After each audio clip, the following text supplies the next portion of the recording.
সৎ থাকুন। রাস্তা কঠিন হবে ঠিকই, কিন্তু শান্তি পাবেন আপনি। ঠিক বলেছি কি না বলুন?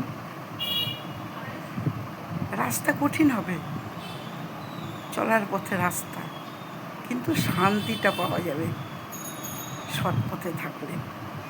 আরামে ঘুমাতে পারবো। অসৎ পথে থাকলে আরামে ঘুমানো যায় না।